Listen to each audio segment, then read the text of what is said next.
The last entry Raymond Calloway ever wrote was not for anyone at the county. It was not filed. It was not dated with a shift number or a unit code. It was written on the back page of a leather journal in the kind of handwriting a man produces when his hands are no longer fully his own, when the pen shakes a little and the letters lean into each other like people trying to stay warm. He wrote 7 names. Each one had an address beside it. Each one had a short note. A woman named Harriet on Sycamore Road who needed her blood pressure checked every 2 weeks and would not go to the clinic because the last time she went, they kept her waiting for 3 hours and charged her $200 to tell her what she already knew. A man named Dwight at the camp past Route 9, whose knee wound had been healing well but needed one more look before Raymond could say with certainty it would close clean. A teenage boy at the shelter on Monroe Street who had been coughing for 11 days and whose mother had asked Raymond twice if it could be something serious, and Raymond had told her probably not, but he wanted to come back and be sure. 7 names, 7 people who were expecting him on Tuesday. Below the last name, Raymond wrote 4 words. Elena doesn't know yet. Then after a space that looked like a breath held and released, he wrote 3 more. That's okay. She will. He closed the journal. He set it in the steel compartment beneath the stretcher mount of the 1998 ambulance he had bought from the county for $400, the one that had sat in the storage lot on Route 4 for the past 3 weeks, because he had not been well enough to drive it. He arranged everything in that compartment the way a careful man arranges things he intends for someone else to find. Not thrown in, not hidden carelessly, placed, each item in a specific position, each one meaning something in relation to the others. The whole arrangement speaking a language he had spent years learning and never quite managed to translate into words anyone else could hear. Then he locked it. Then he went inside and called his daughter. She did not pick up. He left a message that said only that he was thinking about her and hoped she was getting some sleep. He did not say anything about the compartment or the building on Greer Street or the savings account at Ridgemont Savings and Loan that had been growing for 20 years in the patient, unhurried way that water finds its way through stone. He did not say any of the things he had spent the last 7 years figuring out how to say. He hung up the phone and sat in his kitchen and listened to the house. 3 weeks later, Raymond Calloway was gone, and Elena Calloway sat in a parking lot outside a storage facility on Route 4 on a cold Saturday morning, staring at a vehicle her brother had described as scrap metal on wheels, trying to make herself get out of the car. She had been sitting there for 11 minutes. She knew because she had watched the clock on the dashboard move from 8:04 to 8:15 without doing anything except breathing and looking at the ambulance through the windshield. It was a 1998 4350 Type 3 configuration, the kind of unit that had once carried cardiac patients and accident victims and premature infants through the streets of Ridgemont County before the county upgraded its fleet and sold off the old ones. This one had faded red and white paint that had gone dull somewhere around the second Bush administration. There was rust along both wheel wells, the kind that spreads slowly over years and looks almost organic, like something growing. The passenger side mirror was cracked, held together with a length of black electrical tape that had begun to peel at one corner. The lettering on the side that once said Ridgemont County EMS had faded to the point where you had to already know what it said to read it. Her brother Garrett had handed her the keys 8 days ago. He had set them on the kitchen counter of the house where they grew up. The house that had already been listed with a real estate agent before the funeral. Flowers on the kitchen table had fully wilted, and he had set them down with the particular kind of finality that people use when they are giving someone something they do not want. There's also 3 boxes, he had said. Dad's personal stuff from the rig. I went through them already. Nothing valuable. Elena had picked up the keys. They were attached to a plain steel ring with a small rectangular tag, faded yellow plastic with black lettering. Unit 7, Ridgemont County EMS. The tag was warm from Garrett's hand. She had not said anything. There had not seemed to be anything to say. That was 8 days ago. Since then, she had been paying $12 a day to keep the ambulance in the storage lot because she could not figure out what else to do with it and could not afford the towing cost to move it somewhere cheaper, and had not been able to make herself come here and deal with it until this morning. When she had done the arithmetic on $12 a day multiplied by 8 days and realized that $96 of money she did not have had already been spent on a vehicle worth $300 at the nearest scrapyard, she got out of the car. The morning air was cold in the specific way that November mornings in Missouri are cold, which is to say not dramatically cold, not the kind of cold that makes the news, but the kind that settles into your shoulders and stays there and makes everything feel slightly harder than it would feel in a different month. The storage lot was mostly empty at this hour. A boat on a trailer sat 2 spaces down. Someone's RV windows fogged, had been there as long as Elena could remember coming to the street for any reason. She walked to the back of the ambulance and stood there for a moment with the keys in her hand. The scrapyard on Miller Road opened at 9. If she could clean the unit out by then, she could arrange a tow-clear 250 after costs use it to cover the smallest of the 3 envelopes sitting unopened on her kitchen counter. The envelopes had come from her landlord. The first 2 had been polite, the third had not been. She put the key in the lock on the rear doors. She turned it. She pulled the doors open. The smell reached her before anything visual registered. Antiseptic, the sharp chemical smell that never fully leaves an ambulance, no matter how many times the interior is cleaned. Old vinyl. Something metallic underneath those, the particular scent of equipment that has been used for real purposes over many years. And beneath all of those, something she had not expected, something she did not have a precise word for. It was the smell of her father. Not cologne. Raymond had not worn cologne since Julia died. Not any single identifiable thing. Just the accumulated presence of a man who had spent a significant portion of his adult life inside this specific vehicle. It hit her somewhere in the center of her chest and stayed there. She climbed inside. The interior was dim lit only by the gray November light filtering through the narrow windows above the bench seat. She sat down on the bench where a paramedic would ride during transport, the seat along the left wall that faced the stretcher. She put her hands on her knees. She looked around. The unit was clean. Not clean in the way that old vehicles are sometimes clean when someone has done a cursory wipe down before a sale. Clean in the way of something that has been maintained. The floor had been swept. The interior cabinets had been wiped down. The aluminum rail where an IV bag would hang had been polished until it reflected the gray morning light back at her in a dull, steady gleam. Someone had oiled the stretcher mechanism recently. She could smell the lubricant. Elena had worked in a hospital for 7 years. She had been in enough ambulances during patient transfers and emergency responses to know what a unit looked like when it was maintained and what it looked like when it was not. This one had been cared for, consistently and recently. She opened one of the overhead cabinets, empty except for a clipboard. She took it down. On the clipboard was a handwritten checklist. Tire pressure checked, fluid levels checked, battery voltage checked, oxygen tank checked. Each item had a date beside it. The most recent date was 3 weeks before Raymond died. The handwriting was her father's. She would have recognized it anywhere the particular way he formed the letter R, the way his sevens had a small crossbar through the middle, the way Europeans write them, a habit he had picked up from a paramedic instructor 40 years ago and never dropped. The handwriting was shakier than she remembered. He had been coming here in the weeks before he died, not to drive the ambulance. He had not been well enough to drive.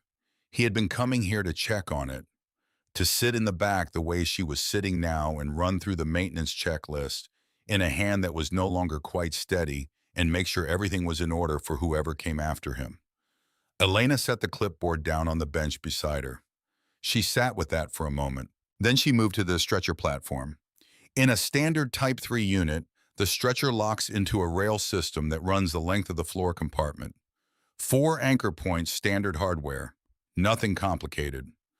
Elena had released stretcher locks dozens of times during her career without thinking about it. She knew what they looked like and how they functioned. What she saw now was not standard. The stretcher mount had additional brackets. Heavy gauge steel custom welded the welds done by someone who knew what they were doing. The reinforcements framed a section of the floor approximately 2 feet by 3 feet. The bolt heads were oversized, not factory issue, the kind used in custom fabrication work. She knelt down and ran her fingers along the seam between the reinforced section and the standard floor. There was a latch. It was tucked against the wall rail, painted the same gray as the floor, nearly invisible, unless the light hit it at exactly the right angle, or unless your fingers found it by feeling along the edge the way Elena's fingers were doing now. She worked at it with her thumbnail. The mechanism resisted for a moment, the resistance of something that had not been opened recently, then released with a metallic sound that was small and definitive. The floor section lifted on a hinge. Beneath it was a steel compartment 6 inches deep, welded directly to the chassis of the vehicle. The interior was lined with a rubber mat cut precisely to fit the kind of mat used to prevent items from shifting and rattling during transport. The mat was dark with age but clean. The compartment had been sealed. Whatever was inside had been placed there, deliberately arranged by hands that were thinking about the person who would eventually open it. Elena reached in. She pulled the items out one at a time and set them on the stretcher platform in front of her. 3 leather journals, each one thick, the covers worn smooth, with handling the spines cracked in multiple places from years of being opened and closed. The leather had darkened at the corners where hands had held them most frequently. A bundle of envelopes bound together with a rubber band. She counted them without opening any. 32 envelopes. Some of them were yellowed, the kind of yellowing that takes years to develop. Others were more recent, the paper still white. The handwriting on the visible ones was in different hands, different pen pressures, some careful and deliberate, some urgent and slanted. A bank passbook with a green cover. The name on the cover was Ridgemont Savings and Loan. The account holder listed was Raymond T. Callaway. A manila envelope thicker than the other sealed. Through the envelope, she could feel the shape of folded documents, the kind of stiff, formal paperwork that comes from legal proceedings. And at the bottom of the compartment, placed last or placed first, depending on how you understood the intention behind the arrangement, a plain white envelope. No return address, no postage. On the front, in Raymond Callaway's handwriting, one word: Elena. She sat back on the bench. Her hands were shaking. She had not noticed them beginning to shake.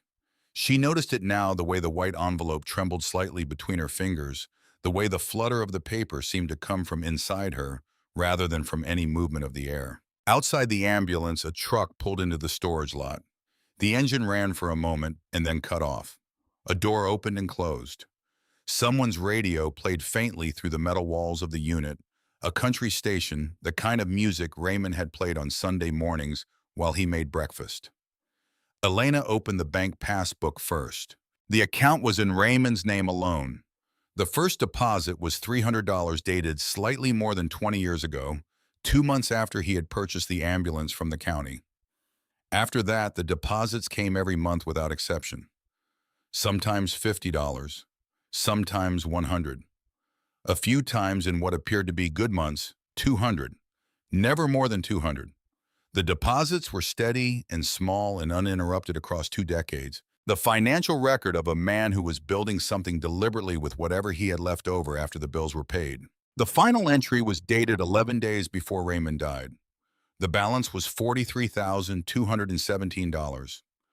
Elena looked at that number for a long time. Raymond Callaway had been a county paramedic for 38 years. His peak salary had been $42,000 a year. He had raised 2 children largely alone after Julia died.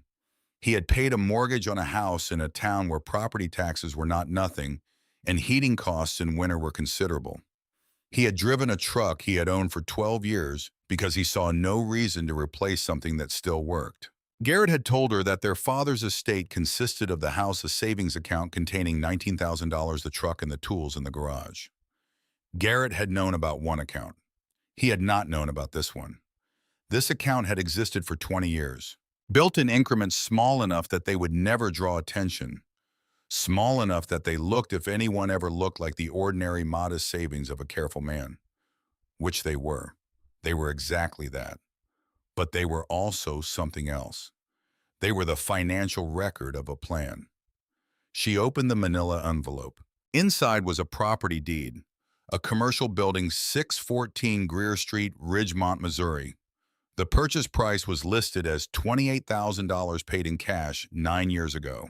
The owner of record was Raymond T. Calloway. Below the typed legal name in the margin, someone had written in Raymond's handwriting, "Held in trust. C. Ellison and Parker Attorneys at Law." Elena had never heard of Greer Street. She had never heard of Ellison and Parker. Her father had owned a building for 9 years, and no one in the family had known. She sat with the deed in her hands and looked at it, and understood in the way you understand things that require you to reorganize everything you thought you knew, that the person she thought her father had been was not the whole of who he had been, that there had been a Raymond Calloway she had never met, that this ambulance was not the end of a story, but the beginning of one. She set the deed down. She picked up the white envelope. She turned it over once. The back was blank. She slid her thumb under the flap and worked it open carefully, the way you open something you understand will matter. Inside was a letter. 2 pages written on standard line paper in blue ink, the pen pressure heavier in the earlier paragraphs and lighter toward the end, as though the writing itself had taken something out of him. The handwriting was his unmistakably, but with the tremor she had seen on the clipboard. He had written this recently, in the last weeks of his life. "Dear Elena," it began. "If you found this compartment, I'm gone, and you're sitting in the back of my ambulance wondering what your old man was up to all those years. That's fair. I should have told you. I tried to more than once. Every time I started, I couldn't find the version of the words that didn't sound foolish or self-important. So I put it off, and the years went by the way years do, and I kept putting it off, and now here we are. I've been using this ambulance on my days off for a long time. Tuesdays and Thursdays mostly, sometimes weekends. I drive out to the seasonal labor camps on the county line. I go under the Route 9 overpass where people sleep when there's nowhere else. I check on a woman named Harriet on Sycamore Road because she's 81 years old and her children live in other states, and her nearest neighbor is 6 miles away. I bring the kit. I bring whatever else they need. I don't charge anyone, and I don't file paperwork. I've been doing this for 20 years. Elena stopped reading. She set the letter down on her lap and looked at the journals on the stretcher platform. She picked up the nearest one, the oldest, the leather darkest, and the spine crack deepest. She opened it to a random page somewhere in the middle. November 3rd, drove to the camp past Mill Creek Road. Woman named Darlene, mid-40s, deep cut on her right forearm from a piece of sheet metal at the packing facility. Work injury 2 days old. She had wrapped it herself with a torn strip of shirt fabric. Wound was showing early signs of infection. Irrigated, thoroughly debrided the edge closed with butterfly strips and a proper bandage. Started her on the amoxicillin I had left from the last pharmacy sample run. Showed her how to change the dressing. Told her if the redness spreads past the bandage edge, she needs an ER regardless of the cost. She nodded. Her daughter, maybe 7 years old, watched the entire procedure without flinching. Tough kid. Left extra bandages and antiseptic. We'll follow up Thursday. Elena turned pages. February 12th, Route 9 overpass. Gerald has been there for 3 weeks now. The cough is worse. Possible bronchitis, possibly early pneumonia, impossible to know without imaging. He will not go near a hospital. States he had a bad experience 4 years ago, won't elaborate. Gave him the last of the azithromycin samples. Also treated a man named Leonard for 2 badly frostbitten toes right foot. He had been wearing canvas shoes in 20-degree weather. I gave him my wool socks and drove home in bare feet. Margaret would have laughed at that. Margaret was the name of Raymond's mother, dead for 30 years. Julia had been Elena's mother. The substitution was a small thing, a private reference, but it cracked something open inside Elena's chest that she had not known was sealed. She closed that journal and opened the second one. She turned to a page near the back and found an entry dated 6 years ago. April 22nd, camp past Mill Creek. Boy approximately 9 years old, high fever and a rash across both forearms. Mother name is Frances, says he has been sick for 3 days. Won't take him to the hospital. Afraid the questions they'll ask will lead to questions she can't answer. Fever was 103.4. administered children's acetaminophen from my supply, started him on the pediatric amoxicillin I keep for cases like this. Showed Frances how to check for dehydration by watching the skin on the back of his hand. Told her I would come back Friday. She cried, not because of the fever, because someone came. Elena read that last sentence 3 times. She went back to Raymond's letter. She found the paragraph she had stopped at and kept reading. The building on Greer Street is mine. I paid cash from this account. I've been working on it a little at a time. New plumbing, electrical panel, rough framing for exam rooms. It's not finished. It's not much yet. But it could be a clinic, a real one. Walk in, no insurance required, no questions about papers or payments, just a place where someone can come through the door and get help. I know you left nursing. Your brother told me why, though you never did. I'm not going to tell you I understand what you went through because I don't. Not exactly. But I know what it feels like to carry a patient you couldn't save. I've carried one for 30 years.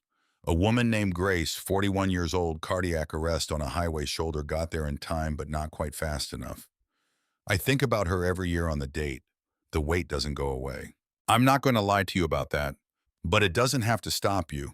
The trick is not to put it down. The trick is to keep moving while you carry it. Elena, I'm asking you to finish what I started. The building, the money, the ambulance, they're all yours. I put the property in a trust so the arrangement is protected. Ellison and Parker have the documents. This was always meant for you even before I knew you would need it. The journals are the record. Every patient, every visit, every person I tried to help. Read them when you're ready, and when you're ready, open the doors and keep going. I love you. I'm proud of you. I'm sorry I was not better at saying either of those things while I was still around to say them. Dad. Elena set the letter down on her lap. She sat in the back of the ambulance in the cold November morning, and she let herself cry. Not the controlled, private kind of crying she had been doing for the past 7 months, the kind that happens at 2 o'clock in the morning and leaves no visible trace. This was different. This came from somewhere that had been sealed and was now open, the way a compartment that has been locked for a long time opens differently than one that has simply been closed. She cried for Raymond, for the years she had spent thinking she knew who he was, for the phone calls she had made to him after Julia died, after Tyler Moss died, calls that she had kept short because she was tired or ashamed, or both calls where he had said the right things and she had said yes and okay and I'll be fine, and neither of them had said the true things. For all the Tuesday and Thursday afternoons, she had spent doing whatever she had been doing while he was driving this ambulance to the camps on the county line and the overpass on Route 9 and the house of an 81-year-old woman on Sycamore Road. For Tyler Moss, 16 years old, who had come to St. Luke's Medical Center on a Tuesday afternoon with an asthma attack that should not have been fatal, whose inhaler had run out, whose backup medication was locked in a supply cabinet 30 feet away, and whose grip had gone slack in Elena's hands after 4 minutes that she had replayed every night since, in every version she could construct. Every version where she moved faster or thought more clearly or did the one different thing that changed the outcome. And none of those versions existed, only the one that had actually happened. She had quit the following week. She had told Human Resources it was a leave of absence. She had told herself the same thing. 7 months had passed. The scrubs were in the back of her closet. The stethoscope she had bought in nursing school was in a drawer under a stack of takeout menus. Her nursing license, which was still technically active for another 8 months before it would require renewal, sat in an envelope in that same drawer. She had not opened the drawer since the day she left St. Luke's. She picked up the second journal again and opened it to the first page. She read, "By the time the scrapyard on Miller Road opened at 9 o'clock, Elena Calloway was still in the back of the ambulance, surrounded by everything her father had built and hidden and left for her. Reading about people she had never met, whose names she now knew, whose ailments and addresses and follow-up schedules were recorded in her father's handwriting across hundreds of pages. A catalog of 20 years of quiet, unrecorded, uncharged, unadvertised care. She did not call the scrapyard. She did not call the tow company. She sat in the vehicle her brother had called scrap metal on wheels and she read until the gray morning light shifted into pale winter gold. And for the first time in 7 months, she felt something she could not immediately name, something that was not quite hope and not quite grief, but lived in the space between them, the specific feeling of a door that has been sealed for a long time, beginning slowly to open. Her phone buzzed. She looked at the screen. Garrett. She let it go to voicemail. She picked up the third journal, the oldest one, the one whose leather was darkest and whose spine had cracked in 4 places from years of use. She opened it to the first page. The first entry was dated 21 years ago, 4 months after the date of the first deposit in the bank passbook, 3 months after Raymond had purchased the ambulance from the county. March 12th. First real run in the rig. Drove out past the county line to where the seasonal crew is camped for the orchard harvest. Tents and tarps, mostly a few old travel trailers that have seen better decades. No running water I could see. A man named Hector flagged me down at the road. His son, maybe 14, had fallen from a ladder and come down wrong on his left wrist. Clean break from the feel of it, likely distal radius. I splinted it properly and made a sling from a clean pillowcase I had in the kit. Told Hector the boy needs an x-ray to confirm alignment. He said he'd think about it. I left ibuprofen and gauze and a bottle of water. Drove home and sat in the driveway for 20 minutes before going inside. Julia asked what was wrong. I told her nothing. It wasn't nothing. Going back next week. Elena read that entry twice. Then she read the one after it and the one after that. Her phone buzzed again. Garrett again. She set it face down on the bench beside her. The morning was getting on toward 10 o'clock. The storage lot was starting to see more traffic, people coming to check on boats and retrieve items from their stored units.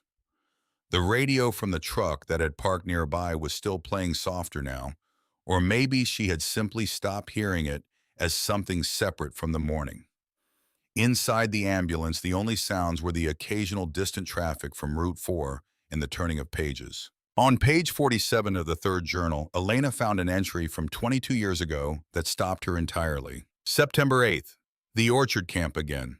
Francis's boy Marcus, the one with the wrist from the spring, has a younger sister who was born 4 weeks early. Nobody at the camp had a car that was running. Francis's neighbor ran to the road and flagged me down.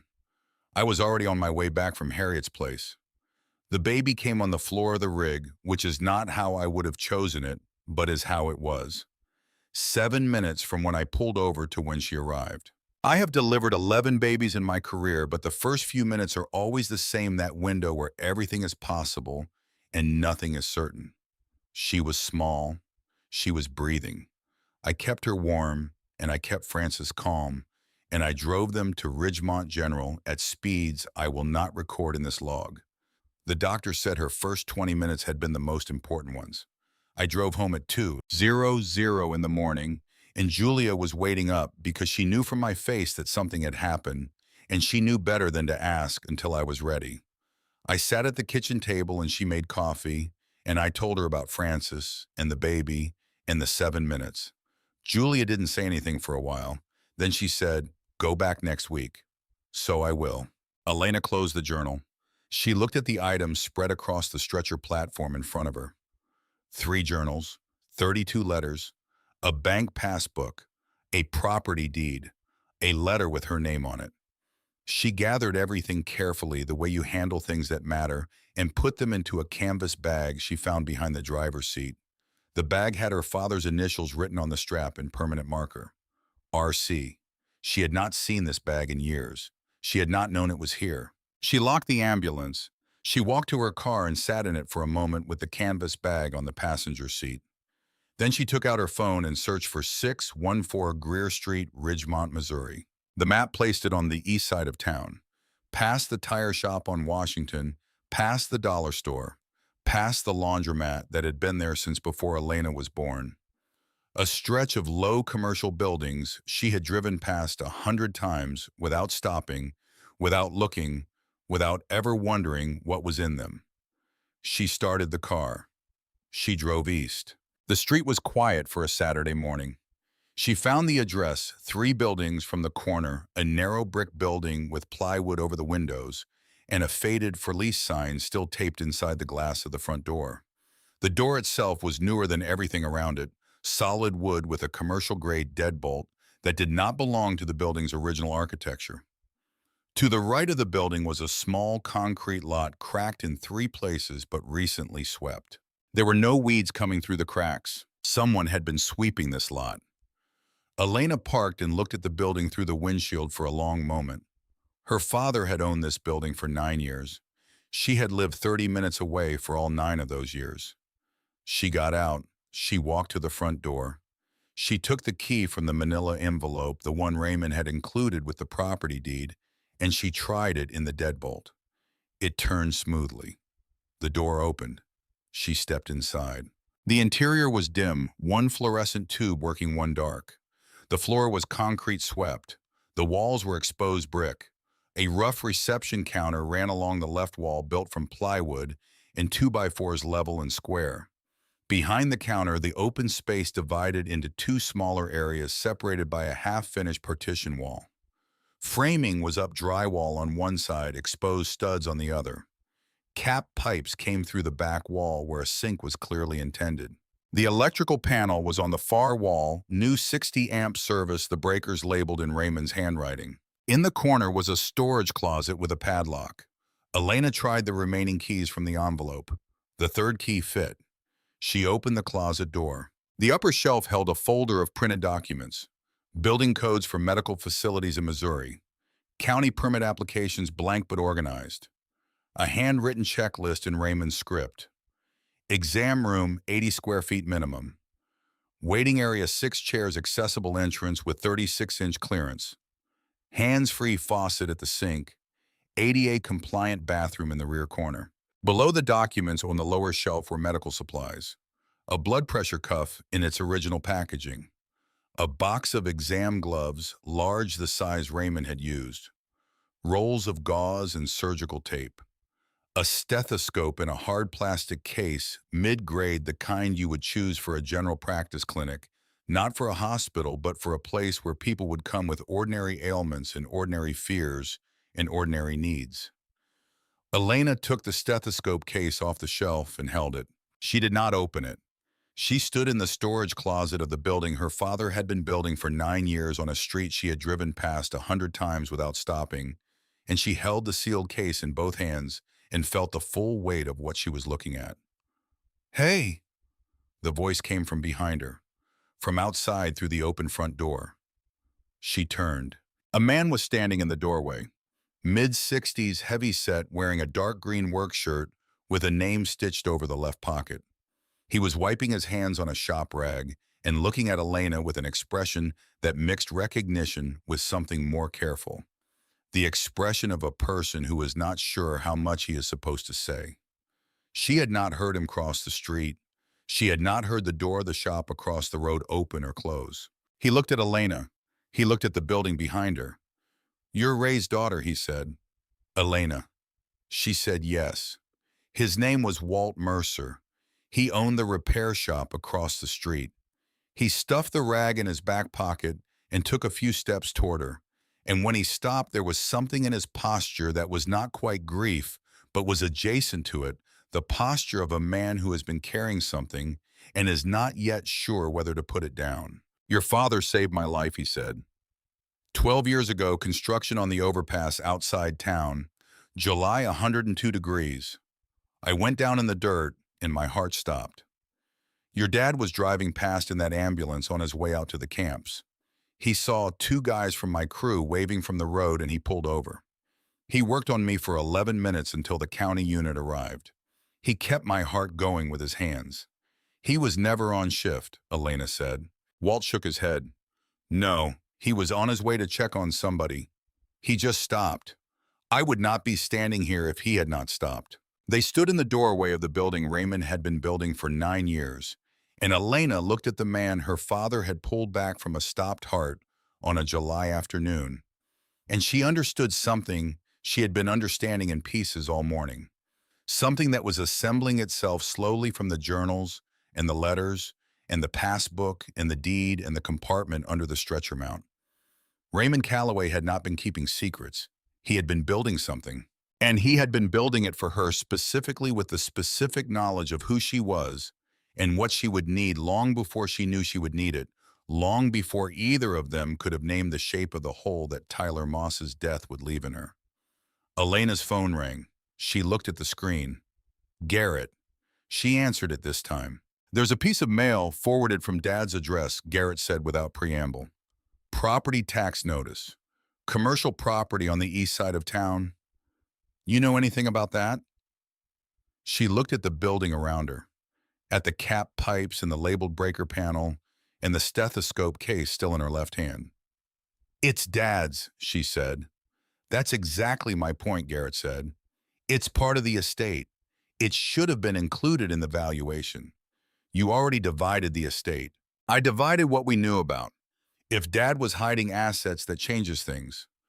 Elena looked at Walt Mercer, who had stepped back to give her space, and was now standing near the reception counter examining the construction work with the quiet attention of someone who understands how things are built. He wasn't hiding anything, she said. He was building something. Building what a clinic, Elena said. A free clinic. Silence for a moment on the other end of the line. Dad made $42,000 a year, Garrett said. He was not building clinics. And yet Elena said, I'm standing inside one. She heard him breathing. She heard the particular quality of that breathing, the quality of a man who has decided how things are and is encountering evidence that he may have decided incorrectly. We need to sit down with an attorney, he said. This is estate property and it needs to be handled properly. He already sat down with an attorney, Elena said. The property is in a trust, Ellison and Parker. You're welcome to call them. A trust, the kind that does exactly what Dad wanted it to do. Garrett did not say anything for a moment. Then he said, We're not done with this, Elena. She looked at the stethoscope in her hand, at the building her father had framed and wired and plumbed with his hands on weekends while she was 30 minutes away doing nothing in particular. At the man across the street who was alive because Raymond Calloway had stopped his ambulance on a July afternoon when he did not have to. Yeah, she said. We are. She hung up. Her hand was completely steady. Walt was looking at her from across the room, not with pity and not with judgment. Just looking the way someone looks when they are deciding how much of what they know it is time to say. He chose the right person, Walt said quietly. Your dad. Elena put her phone in her pocket. She stood in the room Raymond had built and looked at everything he had left her. There was a great deal of work to do. She was not ready. She was here anyway. Walt Mercer did not talk the way people talk when they are performing grief. He talked the way men of a certain age talk when they have held something for a long time and have finally found the right person to say it to.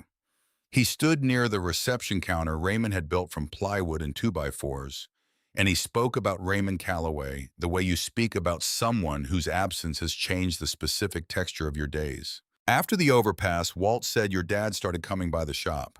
Not for car work, for my crew. He explained it without dramatizing it. His crew were working men, most of them guys who showed up at 6 in the morning and worked until the job was done and could not afford to miss a shift for a cut that needed stitches or a finger that needed setting or a knee that had been wrong for 2 weeks and was getting worse. Filing a workers' compensation claim meant paperwork and questions and the possibility of being pulled off a job, which meant less money at the end of a week that was already short. So they did not file. They wrapped things with duct tape and athletic bandages bought from the gas station on the corner, and they showed up the next morning and they kept working. Raymond had started coming after hours. Walt would leave the side door of the shop unlocked on the nights Raymond was coming, and Raymond would arrive in the ambulance and park in the alley and come inside with his kit. Walt had put an old shop stool next to one of the workbenches. Raymond used it as a treatment table. He had stitched a forearm on that bench, Walt said, closed it in 7 neat sutures with the kind of efficiency that comes from having done the same thing many times in worse conditions. The stain from the antiseptic was still in the wood. Walt ran his hand along the workbench when he said it, the gesture of a man indicating something that mattered. How long did that go on? Elena asked. Right up until he couldn't drive anymore, Walt said. He looked at the floor for a moment, and Elena recognized the particular quality of that pause. The pause of someone approaching something that cost them something to say. Last time I saw him was about 6 weeks before he passed. He drove the ambulance here, parked it out front where your car is now, went inside the building for maybe 20 minutes. Then he came across to my shop, handed me a spare key to the rig, and asked me to keep it running. Said he wasn't going to be driving it much longer, and he wanted it in good condition for whoever came after him. You've been maintaining the ambulance, Elena said. Every 2 weeks. Oil, tires, battery fluids. He paid me every time, even when I told him his money was no good with me. He paid anyway. Said a man should always pay for work that's done right. Walt paused again. When I heard he died, I did one final full service. Changed the oil, cleaned the interior, topped everything. I didn't know who would come for it or when. I just knew I owed him that. Elena thought about the clipboard she had found in the overhead cabinet. Raymond's handwriting shaky by then, checking off tire pressure and battery voltage 3 weeks before he died. He had been tracking it, verifying that Walt was keeping the rig running, making sure everything would be in order for the person who came after him, the person he had already decided would be Elena, the person he had been building toward for years. She thanked Walt. She meant it in a way that the word itself was not large enough to hold. Walt nodded. He was not a man who required large expressions of gratitude. He handed her a business card that had the shop's address on it and his cell phone number written in ballpoint pen on the back, the ink slightly smeared, written recently. In case you need anything, he said. The shop's open 6 days a week, and the 7th I'm usually there anyway. He went back across the street. Elena stood alone in the building. She walked through it again, slower this time. She looked at the framing on the partition wall, the careful spacing of the studs, the way the corners were squared. She looked at the cap pipes coming through the back wall and understood from their placement exactly where a sink would go, exactly where an exam table would be positioned, relative to the window, relative to the door. She looked at the labeled breakers on the electrical panel and recognized the same handwriting from the clipboard in the ambulance, from the journals, from the letter with her name on the front. Raymond had planned this down to the outlet. She went back to the storage closet and took the folder of printed documents off the shelf. She stood there and read through them slowly. The building codes for medical facilities in the state of Missouri. The county permit applications, blank but organized in the correct sequence, the order in which they would need to be submitted. The handwritten checklist. Exam room 80 square feet minimum. Waiting area 6 chairs. Accessible entrance with 36-inch clearance. Hands-free faucet at the sink. A DA-compliant bathroom in the rear corner. He had researched the requirements. He had printed the applications. He had written out the sequence. He had left all of it in a labeled folder in a locked closet in a building on Greer Street, and none of it was addressed to anyone, and all of it was for Elena. She put the folder into the canvas bag with the journals and the letters and the passbook and the deed.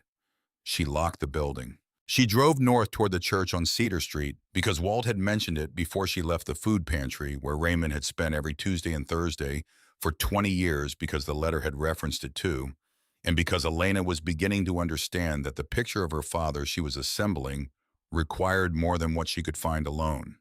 She needed the people who had seen him work. The church was a small brick building with a painted wooden sign and a secondary sign below it that said Food Pantry Tuesdays and Thursdays. It was Saturday, but the basement entrance was propped open with a cinder block. She could hear voices from below. She went down the concrete steps. The basement was a long, low room with folding tables and metal shelving running along both walls. The shelving held canned goods, dry pasta, rice, cooking oil, diapers, and what appeared to be donated toiletries sorted into labeled bins. 2 women were moving a donation delivery from cardboard boxes into the bins with the practiced efficiency of people who had done this work many times. At the far end of the room, near a desk that held a clipboard and a coffee maker that had been there since before clipboards were fashionable, a woman in her mid-70s stood reviewing something on a legal pad.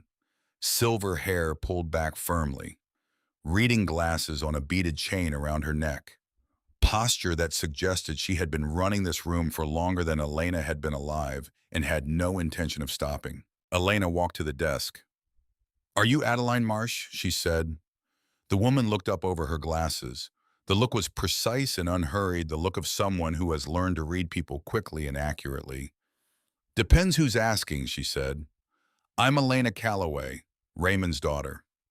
Adeline Marsh set her legal pad down. She removed her reading glasses and let them rest on the chain. She studied Elena's face for a long moment, the way you look at something you have been expecting and are now determining whether it matches what you imagined. Then she came around the desk, took Elena by the elbow with a firm and gentle hand, and guided her to a folding chair against the side wall. "Sit down," she said. Elena sat. Adeline pulled a chair beside her and sat too, turning to face Elena directly, no desk between them.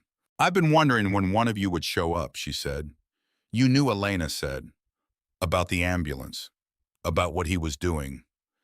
Adeline looked at her with the patience of a woman who has spent decades saying difficult things to people who are not ready to hear them, and has learned that the only way through is directly. "Sweetheart," she said, "I knew all of it.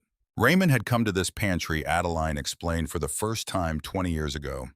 He had parked the ambulance in the alley behind the building and come downstairs with a canvas bag over his shoulder and asked if she would mind if he sat in the corner while people came for food. He said he was a paramedic, and he thought some of the people coming in might have medical needs they weren't addressing, and he just wanted to be available if anyone wanted to talk to him. I told him he could sit wherever he wanted," Adeline said. Within a week, word had spread through the networks that Adeline did not fully understand, but had learned to trust the networks of people who live in the margins of a county and know which resources are real and which ones require things of you that you cannot give. By the following Tuesday, people were coming to the pantry not only for food, but specifically to see Raymond. They lined up at the folding table near the kitchen. He saw every one of them. "How many people?" Elena said. "Hundreds over the years," Adeline said. "Not hundreds at once. But I would see 15, 20 people some days sitting in those chairs over there waiting to see your father. Mothers with sick children. Older people who couldn't get to a doctor. Workers from the farms and the orchards who had no insurance and couldn't afford a clinic visit. He saw every one of them. He never turned anyone away. He never charged a single cent. He never once complained about the hours or the supplies or the fact that he was doing this on his days off after working 38-hour weeks for the county." Elena looked at the folding table near the kitchen. It was a standard 6-foot table with a laminated top, the kind you can buy at any hardware store, the kind that has been in so many church basements and community halls that it has become essentially invisible. Raymond had sat at that table twice a week for 20 years. She had not known. Adeline stood and walked to the far wall. "Come look at this," she said. The wall held a corkboard large, the kind meant for a community space. It was covered with photographs, holiday food drives and community dinners, and volunteer groups posing with donation boxes, Christmas decorations and summer barbecues, and the ordinary visual record of a community that had been taking care of itself for years. Adeline pointed to a photograph near the upper left corner. A group of volunteers in the kitchen, maybe 8 people smiling at the camera with the slightly self-conscious expressions of people who don't usually get their photograph taken. In the background, slightly out of focus, because he was not the intended subject, Raymond Calloway stood at the folding table near the kitchen with a blood pressure cuff on an elderly man's arm. He was looking at the gauge. He was not looking at the camera. He would not have known the photograph was being taken. 7 years ago, Adeline said. She pointed to another. A Thanksgiving dinner table's full, the particular kind of generous chaos that happens when a community feeds itself. Raymond was in the back row handing a plate to a small child who was reaching up with both hands. Another photograph, a winter coat drive, people carrying boxes from a van parked in the alley. Raymond was at the edge of the frame coat, unzipped, his breath visible in the cold air, moving with the unhurried purpose of someone who knows exactly what he is there to do. In every photograph, he was in the background. In every photograph, he was working. He never wanted to be in the pictures, Adeline said. I had to catch him when he wasn't paying attention. He said once that the moment you start wanting people to see you doing good work, the work changes. That you stop doing it for the right reason and start doing it for a different reason. And the people you're supposed to be helping can always tell the difference, even if they can't say how they know. Elena stood in front of the corkboard and looked at the photographs of a man who shared her last name, and her bone structure, and her particular way of going quiet. When something mattered a man, she had eaten dinner with 1,000 times and driven to the airport and called on Sunday evenings a man she had thought she knew the shape of entirely.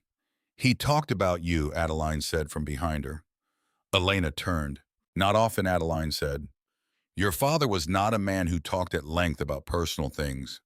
But some days after we closed up, we'd have coffee here at the desk, and he would mention his children. He was proud of you. He said you had your mother's stubbornness and his instinct for people, which he said was a dangerous combination in the best possible way. She paused. He also said you were hurting, that you had left nursing after something happened. He didn't tell me what. Elena didn't say anything. He didn't ask me to do anything about it, Adeline said. That wasn't his way. He just said he believed you would come back when you were ready, that you were too much like him to stay away from people who needed help. They sat together for a while after that. Adeline told her how the network worked the pantry as the center of it, the camps and the overpass, and the isolated farms, and the elderly people on long rural roads as the spokes extending outward from it. Raymond had driven all of it on the same 2 days every week, Tuesday and Thursday, supplemented by weekend runs when something required it. Building his supply chain from pharmacy sample programs and garage sales, and the particular kind of informal generosity that exists in communities where people have learned to share what they have because they have needed others to share with them. Some people build monuments, Adeline said. Your father built trust. It's harder to see, but it lasts longer. While they were talking, the basement door at the top of the stairs opened and someone came down. Elena heard the steps on the concrete before she saw who it was. A young woman, early 20s, dark hair pulled back, wearing a county EMS jacket over a gray t-shirt. She stopped at the bottom of the stairs and looked at Elena with an expression that was careful and open, at the same time the expression of someone who has been told something important and is still deciding how to hold it. You're Elena Calloway, the young woman said. I am, Elena said. The young woman walked across the room and stopped a few feet away. Her name was Cassie Mercer, Walt's daughter. She said it plainly, watching Elena's face as she said it. Elena recognized the name immediately. Walt had mentioned a daughter. She had not yet made the connection to the journal entry, the one from 22 years ago, the one where Raymond had written about a baby born early on the floor of the ambulance during a storm. A girl who had been small and breathing and transported to Ridgemont General at speeds Raymond declined to record. My dad told me this morning, Cassie said, about your father, about who he was. She said it with the specific cadence of someone choosing words carefully, and Elena understood that the something was not simply that Raymond had died. I grew up with a story in my family, Cassie said. My dad told it at least once a year, usually around my birthday. About the night I was born. Roads were closed, storm had been going for 6 hours. My mom went into labor 4 weeks early, and my dad was trying to figure out how to get her somewhere when a paramedic showed up driving an ambulance. Delivered me right there. Dad said the paramedic stayed calm the entire time, talked my mom through it, kept everything together. They got to the hospital and the doctor said the first 20 minutes had been critical, that whoever was there in those first 20 minutes had made the difference. She paused. Dad never knew the paramedic's name, she said, or he knew it once and lost it in the chaos of that night, and by the time things settled down, the man was gone. So in our family, the story was always just the paramedic, just a man who showed up in a storm when my mom needed someone to show up. Elena looked at Cassie Mercer and understood the full weight of what Raymond had written in the third journal on the page dated 22 years ago. The Orchard Camp, September, a baby born on the floor of the rig, small and breathing. Julia was waiting up. I told her about Francis and the baby in the 7 minutes. She said, go back next week. That was you, Elena said. Cassie nodded. I'm training to be an EMT, she said. I've been in the program for 8 months. Dad says it started with that story, that I grew up wanting to be the person who shows up in the storm. She paused. I never knew his name. the person the whole thing started with. I never knew until this morning. They stood together in the basement of the church on Cedar Street.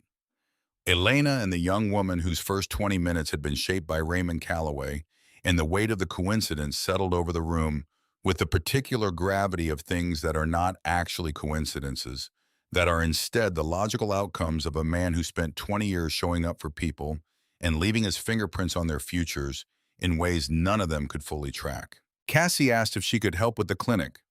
Elena said yes without hesitating. She drove back to the building on Greer Street in the early afternoon. The concrete lot was still empty, the plywood still over the windows, the for lease sign still taped inside the door. She let herself in and stood in the main room and looked at the unfinished partition wall and the cap pipes and the labeled breaker panel, and let herself sit with the size of what Raymond had left her. It was not finished. It was not near finished. There was a bathroom that did not exist yet, only the rough framing for where one would go. There was a wall with studs on one side and drywall on the other. There was plumbing roughed in but not connected. There was wiring run but not yet terminated at the outlets. There was a storage closet full of supplies for a clinic that had no exam table, no working sink, no functioning bathroom, no permit, and no nurse. Elena sat down on the concrete floor with her back against the reception counter Raymond had built. She opened the canvas bag. She took out the bundle of envelopes, the 32 letters from Raymond's patients. The rubber band that had held them together had snapped in the ambulance, and she had put them back loosely. She set them out on the floor beside her, not opening them yet, just looking at the handwriting on the fronts. Different people's handwriting. Different kinds of paper. Some of the envelopes were cheap, the kind that come in bulk boxes. Some were the personal stationery of people who still believed in writing letters on particular paper. One was written on the back of a gas station receipt. One was a folded piece of notebook paper with no envelope at all, the name Raymond written on the outside fold in careful block letters. She picked up the gas station receipt first. 3 lines written in the cramped hand of someone not accustomed to writing more than a signature. You checked on me every Thursday for 2 years after my husband died. Nobody else did. Thank you. She picked up the notebook paper next, unfolded it carefully.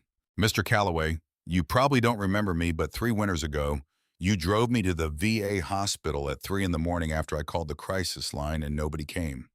You stayed in the waiting room until someone brought me back. You didn't know me. You didn't ask any questions. You just drove. I'm writing because I'm still here, and I wanted you to know that mattered. She opened a 3rd envelope, lined paper, the handwriting slow and careful. Each letter formed deliberately. Dear Mr. Ray, you helped my daughter when she had the bad cough. The doctor said it was in her lungs. You came to our house 2 times and brought medicine, and listened to her breathing with your machine. She is better now, and she started school again. I don't have money to pay you, but I made something and left it at the church. You are a good man. God sees what you do. She read 9 more letters before she found the one that stopped her completely. It was separated from the others not by position, but by something she could only describe afterward as weight, the way certain envelopes feel different in the hand before you know what is inside them. The paper was cream-colored, heavier stock than the others, the kind of envelope a person reaches for when they understand that what they need to say deserves a certain formality. The handwriting on their front was careful and controlled the handwriting of someone who had written and rewritten the address before committing to the final version. She opened it. Dear Mr. Calloway, it began. You don't know me. My name is Patricia Moss. My son Tyler died 8 months ago. He was 16. Elena's hands went completely still. She was aware in a way that was physical rather than mental of the specific quality of the silence in the room around her. The thin stripe of afternoon light across the concrete floor. The distant sound of a car passing on Greer Street. The complete stillness of her own hands. I found out about you from the hospital chaplain at St. Luke's. The letter continued. She told me that a man had come to see me twice in the weeks after Tyler died. An off-duty paramedic who had no connection to the hospital and no reason to come. I wasn't there the first time. The second time I was. You didn't say much. You didn't try to explain anything or tell me it wasn't anyone's fault or give me a reason to feel better about something that had no good reason in it. You sat at my kitchen table and you drank the coffee I made, and you let me talk when I needed to talk, and you were quiet when I needed quiet. You came a third time 2 weeks after that, and you brought groceries because you had noticed the refrigerator was mostly empty, which was something I hadn't noticed myself. I don't know why you came. You didn't know Tyler. You didn't know me. I looked you up after the third visit, and I found out you were a paramedic. Not anyone from the hospital, not anyone with a reason to be sitting in my kitchen. You came because you chose to. I want you to know something. In those 3 visits with a stranger sitting at my kitchen table, saying almost nothing, I felt for the first time since Tyler died that my son had mattered to someone who had no obligation to let him matter. That's not a small thing. That might be the only thing that got me through that first winter. I don't know if this letter will reach you. I'm sending it to the address the chaplain gave me. I hope it finds you. Thank you for coming. Patricia Moss. Elena did not move for a long time. The room around her had not changed. The stripe of light across the floor was still there, moving its slow way toward the wall as the afternoon progressed. The sound of Greer Street was still faint through the plywood-covered windows. None of it had changed, but something in the architecture of the last 8 months had shifted in a way she could not immediately describe. Raymond had known about Tyler Moss. Not the way Adeline knew, not from a conversation, not from the oblique reference he had picked up in a phone call where Elena had said she was fine. He had known the specific name, the specific age, the specific hospital. He had gone to St. Luke's and asked the chaplain and found his way to Patricia Moss and sat in her kitchen on 3 separate occasions and given her the thing Elena had not known how to give, which was simply the presence of someone who understood that the weight of a life cut short does not diminish because the person carrying it is a stranger. He had not done it to reach Elena. She understood that clearly. He had done it because Patricia Moss needed someone to come, and Raymond Calloway did not drive past people who needed someone to come. But he had known the name of her patient. He had known before Elena had ever said it to anyone. He had heard something in a phone call that lasted 4 minutes, and he had gone and found the mother of the boy and sat with her 3 times and brought groceries when he noticed the refrigerator was empty. He had carried Tyler Moss too. In his own way, in the way he carried everything without telling anyone, without asking for anything back. Elena set the letter down very carefully on the concrete floor beside her, the way you set down something that has changed its weight since you picked it up. She sat there. She did not cry right away. The feeling that came was not grief in the ordinary sense. It was something more complex, something that had grief in it, and gratitude in it, and a specific quality of recognition, the recognition of being known more completely than you had understood yourself to be known by someone who was no longer there to tell you what they had seen. She sat with it until it moved through her completely. Then she reached into the canvas bag and found the second journal. She turned to the back pages, running her thumb along the edge of the remaining unread entries, the ones she had been saving without fully knowing she was saving them. She found the entry near the end of the journal on a page where the ink was different from the surrounding entries, darker, the pen pressed harder into the paper, as though he had been sitting with something he needed to say and had finally made the decision to say it. The date was 7 months ago. Elena called tonight. She sounds tired in the way people sound when they've stopped trying to sound okay. Something happened at work. Something she is carrying by herself. I could hear it underneath what she was saying in the places where her sentences stopped a beat too soon, where she said fine when she meant something else entirely. She won't tell me what it is. That's not how she is, and that's my fault in some ways, because I was not always the kind of father who made it easy to say hard things. Julia was the one who could do that. I was better at showing up with the tools than at sitting still long enough to hear. I've carried a patient for 30 years, a woman named Grace. I got there in time, but my hands weren't fast enough. I think about her every year on the anniversary. The weight stays. I won't lie to her about that. But I kept moving. And the moving is the thing. Elena won't stay away from this work forever. She's too much her mother's daughter for that. When she comes back, maybe she'll find what I've been building here. Maybe she'll understand why I never stopped. I'm going to finish the wiring in the back room this weekend if the weather holds. Elena set the journal down on the concrete floor beside the letter from Patricia Moss. She put her hands flat on the floor on either side of her, and she breathed. He had known. Not because anyone told him, not because she had said anything direct or useful on that phone call, or on any of the phone calls in the months after Tyler Moss died. The calls she kept short because she was either too tired or too ashamed. The calls where she said she was fine and he said okay, and neither of them said the true things. He had known because he was her father, and he had been listening to the spaces between her words his entire life. And instead of pushing her, instead of calling her back the next day and asking directly, instead of saying the thing that would have required her to explain what had happened to a 16-year-old boy on a Tuesday afternoon in a hospital corridor, he had done what he knew how to do. He had gone to the building on Greer Street and finished the wiring in the back room. He had answered her silence with lumber and wire. He had answered her grief with permits and plumbing. He had answered her absence with the most patient, deliberate act of faith Elena had ever encountered, which was to build a place for her to come back to before she knew she would need to come back. And he had gone to Patricia Moss and sat with her because Tyler Moss had mattered, and the people who were left behind when someone died mattered. And Raymond Calloway understood that the way some people understand arithmetic, not as a principle, but as an instinct so fundamental it did not require articulation. The tears came then, different from the ones in the ambulance that morning, which had been about Raymond and about loss and about the 20 years of Tuesday and Thursday afternoons she had spent not knowing.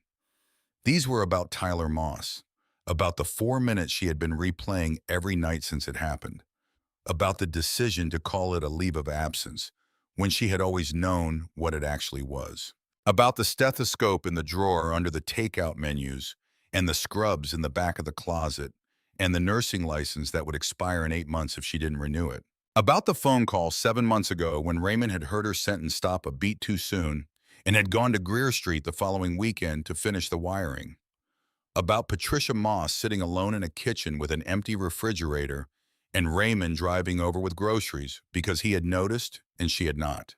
She sat on the concrete floor of her father's unfinished clinic and she let it come through her completely. She did not try to manage it. She did not count backward from 10 or breathe in a specific pattern. She just sat with it until it passed.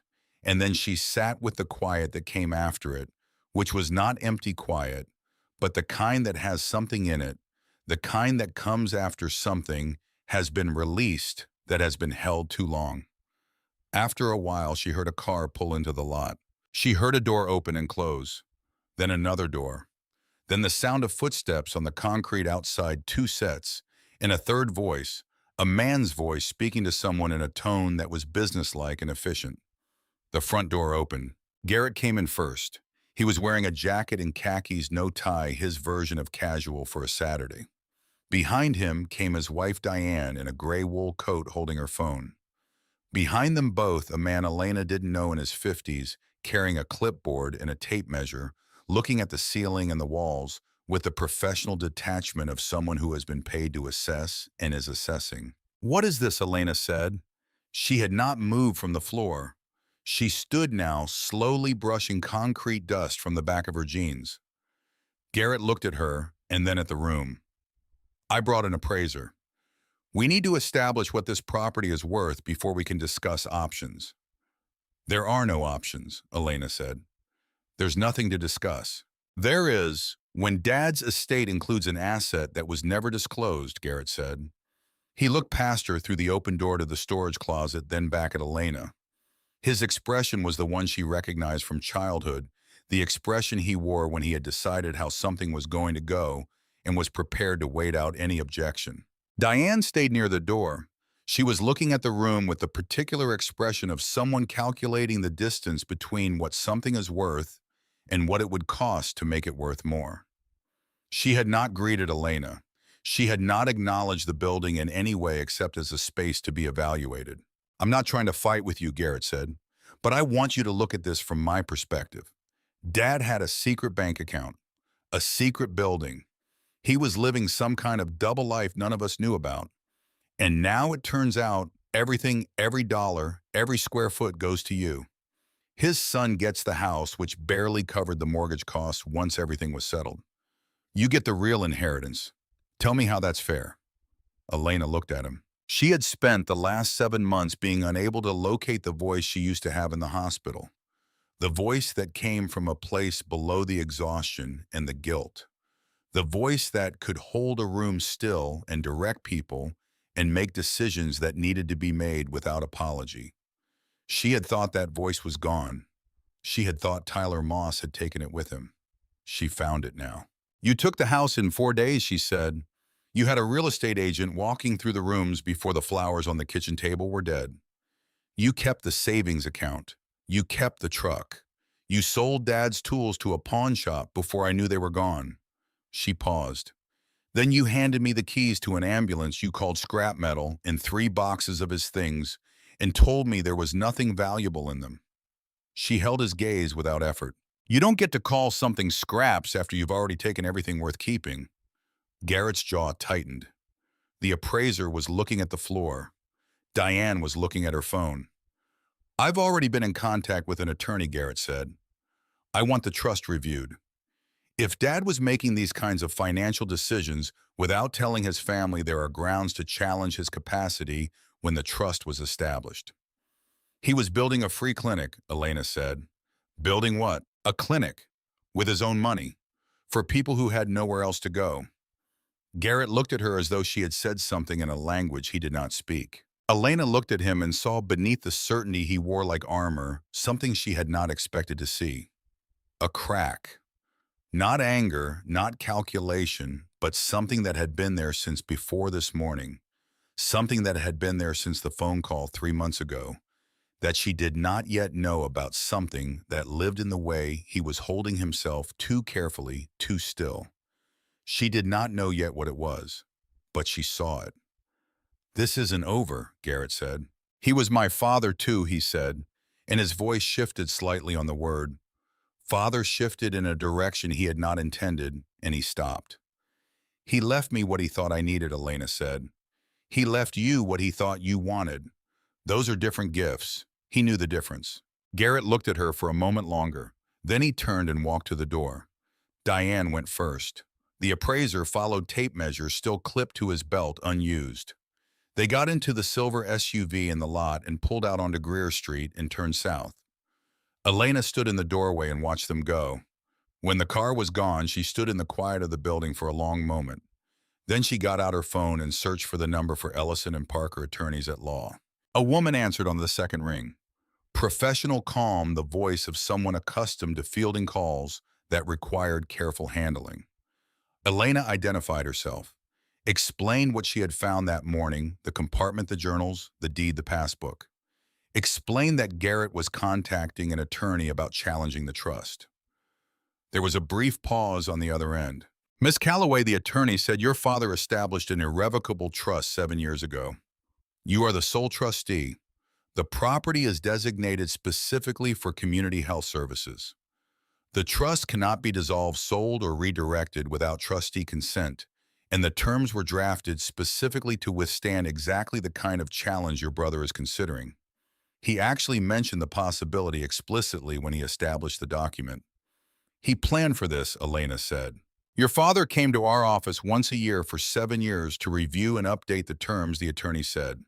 "His last visit was 8 weeks before he passed. He was completely lucid, specific. He knew exactly what he wanted and why he wanted it." She paused. "He also left a note in the file." "What does it say?" Elena said. "She'll be scared. Tell her that's normal." Elena closed her eyes. She stood in the room Raymond had built on the east side of Ridgemont, the room he had planned down to the outlet and the permit and the handwritten checklist in the storage closet, and she stood there with her eyes closed and let that sentence do what it needed to do. She'll be scared. Tell her that's normal. He had known. He had known she would be standing in this exact position, in this exact room, feeling this exact thing. He had sat across a desk from a lawyer 8 weeks before he died, and he had said those words and asked that they be held until she called. "Thank you," Elena said. She hung up. She put the phone in her pocket. She walked back to the storage closet and stood in front of the lower shelf. She looked at the stethoscope in its case.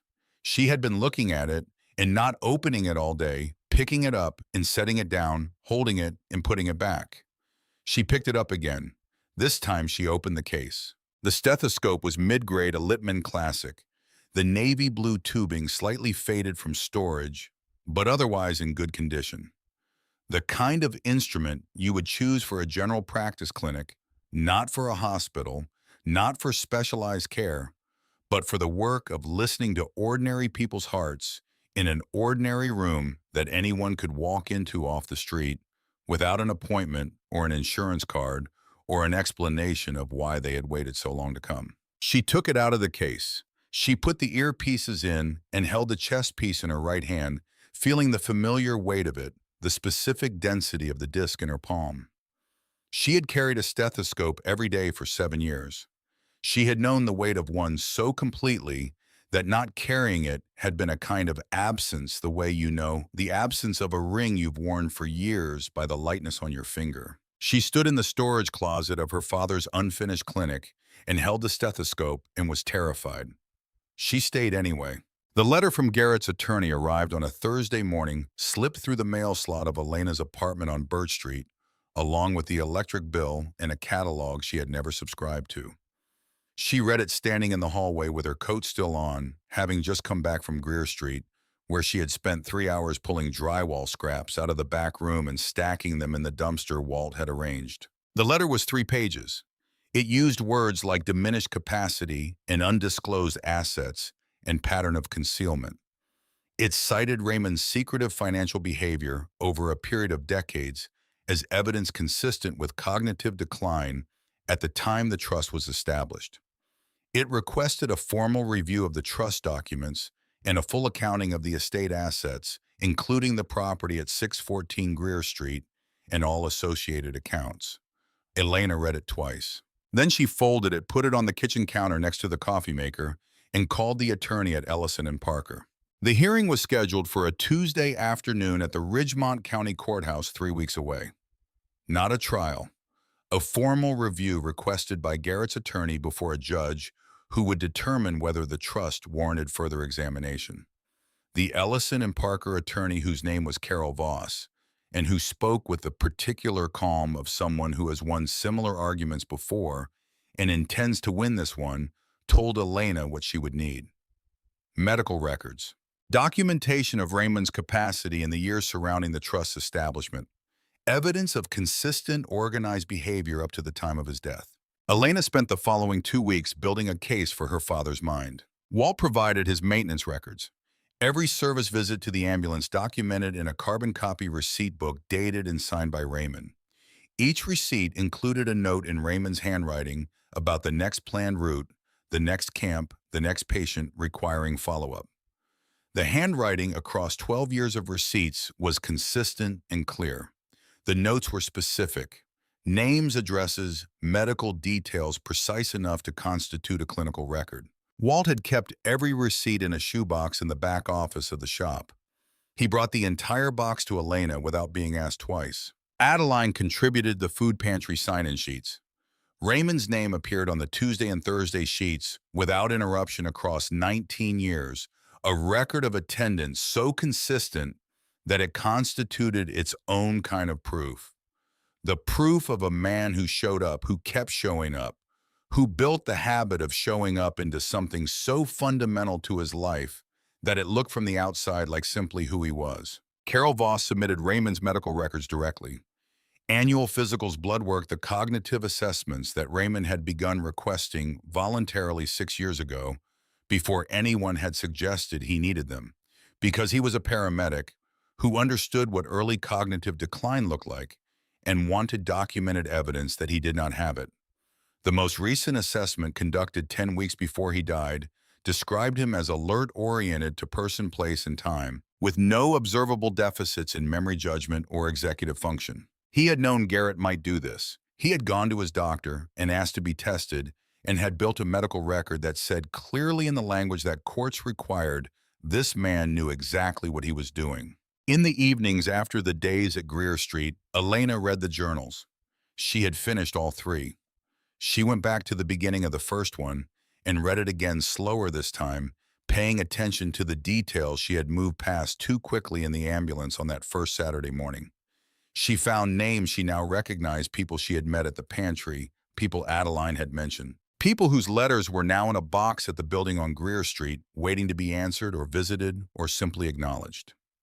She found the threads connecting Raymond's 20 years of work into something that was not random or improvised, but structured, intentional, a system built by a man who understood that care without continuity is just an event, and that what people in the margins of a county needed was not an event, but a relationship. She found on a page she had somehow missed the first time through an entry from 4 years ago. October 9th, visited Harriet on Sycamore Road. She was in good spirits. Blood pressure controlled. The medication adjustment from last month has made a difference. We sat on her porch for 20 minutes after I finished, and she told me about her husband, who died in 1987, and about her daughter in Colorado, who calls on Sundays but hasn't visited in 3 years. I told her I would come back in 2 weeks. She said she knew I would. The particular way she said it, the certainty in it, the way it was not a hope but a fact, stayed with me on the drive home. That's what this is, he had written below the entry, a space after the period, then the words beginning on their own line. Not the medicine, not the supplies, the certainty that someone is coming back. Elena closed the journal. She sat at her kitchen table in the apartment on Birch Street, where the heat worked when it felt like it, and she thought about Tyler Moss, 16 years old, and about the 4 minutes she had replayed every night for 7 months, and about whether the boy had known in whatever way a teenager on a gurney in a hospital corridor knows things, whether someone was coming back. She had been there. She had stayed with him. She had held his hand. She had been there. She had not thought of it that way before. She had thought only about the 4 minutes, about the cabinet across the corridor, about what she should have done differently. She had not thought about the fact that she had stayed, that she had not let him be alone in it. She thought about Patricia Moss sitting in a kitchen with an empty refrigerator and Raymond showing up with groceries because he had noticed something she had stopped noticing about her own life. She sat with all of it for a long time. She did not resolve it. She did not arrive at a version of the story that erased the weight of it.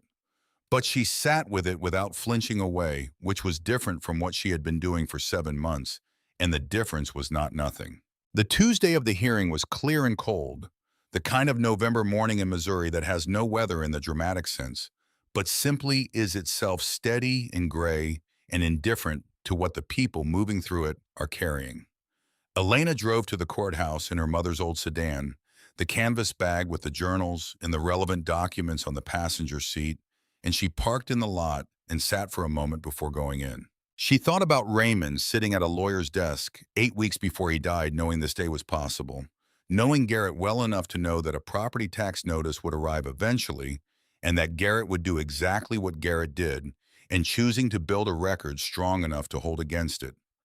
Building the record the same way he had built everything else, piece by piece, with patience and specificity and the quiet certainty of a man who trusted the work. She got out of the car and went inside. The hearing room was small. 2 tables at the front, a raised bench, 6 rows of chairs behind the bar. Elena sat at the left table with Carol Voss. Garrett sat at the right table with his attorney, a man in his 50s with the polished efficiency of someone who handled estate disputes regularly and viewed them as a category of problem with a category of solution. Diane sat in the first row behind Garrett. Elena did not look at the back rows until she had settled in and Carol Voss had arranged her documents and the judge had not yet entered. Then she turned. The rows were full. She had not expected that. Walt Mercer was there in a clean shirt, sitting with his posture straight in the way men sit when they are somewhere that matters to them. Beside him sat Cassie, still in her EMT jacket, her name badge pinned to the lapel. Adeline Marsh sat 2 seats from Walt, her reading glasses on the chain around her neck, her hands folded in her lap, her posture that of a woman who has been in rooms like this before and has never once been made to feel that she did not belong. Behind them were people Elena did not fully recognize. A farmer and his wife sitting close together. A woman in scrubs who had come directly from a shift somewhere still wearing her hospital badge. Two women from the food pantry who had been sorting donations the morning Elena first came downstairs. An older man Elena had seen at the pantry but not spoken to. A young woman Elena recognized from the church basement, the one who had come downstairs with a toddler on her hip the morning after Elena had met Adeline, the one whose baby Raymond had delivered in the ambulance 22 years ago. The toddler was not with her today. She had come alone. She had come because she heard what was happening and she wanted to be in the room. They all had. Elena faced forward again. She put her hands flat on the table and breathed. The judge entered. The proceedings began with the formality that legal proceedings require: the case number and the parties and the nature of the review. Garrett's attorney presented the argument with professional clarity. Raymond Calloway had maintained hidden financial accounts for 2 decades. He had purchased property without disclosure to his family. He had structured a legal arrangement specifically designed to exclude his son from any claim.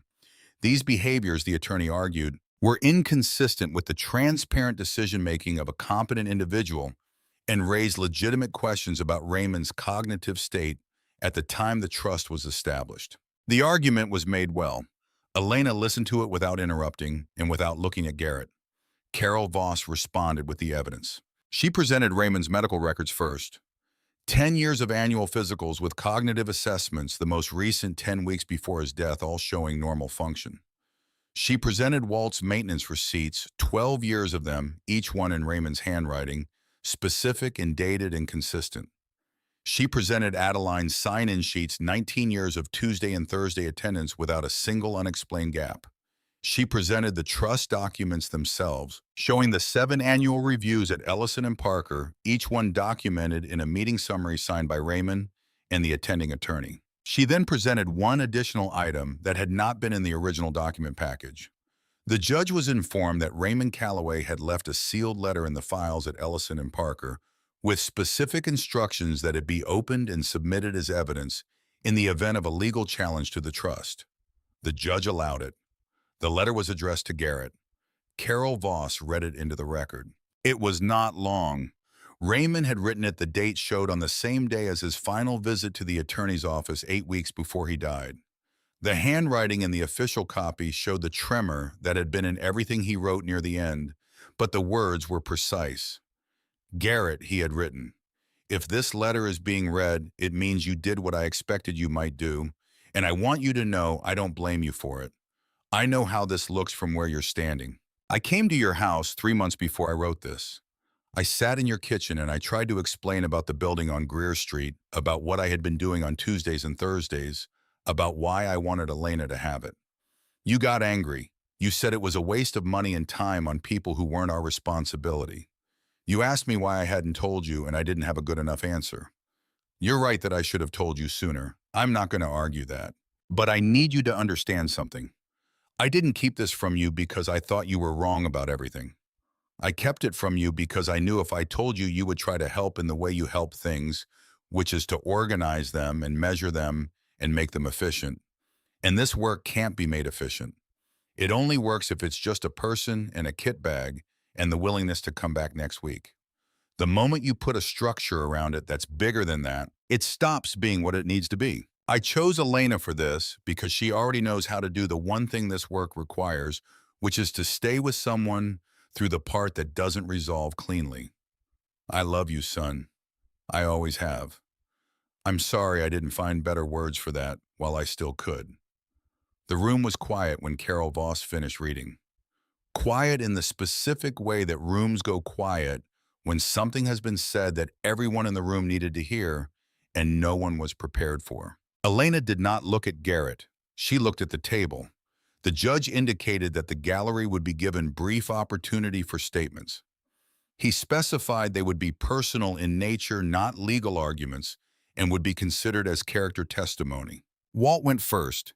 He stood the way men stand when they are not accustomed to speaking in formal settings, but have decided that the formality doesn't matter as much as the thing they need to say. He told the story of the overpass. July, 102 degrees, his heart stopping in the dirt. Raymond already on his way somewhere else pulling over because two men were waving from the road. 11 minutes of compressions. The county unit arriving to find Raymond still working, steady and focused and unhurried as though time were not the issue it clearly was. He never told anyone, Walt said. I found out his name from his obituary in the paper.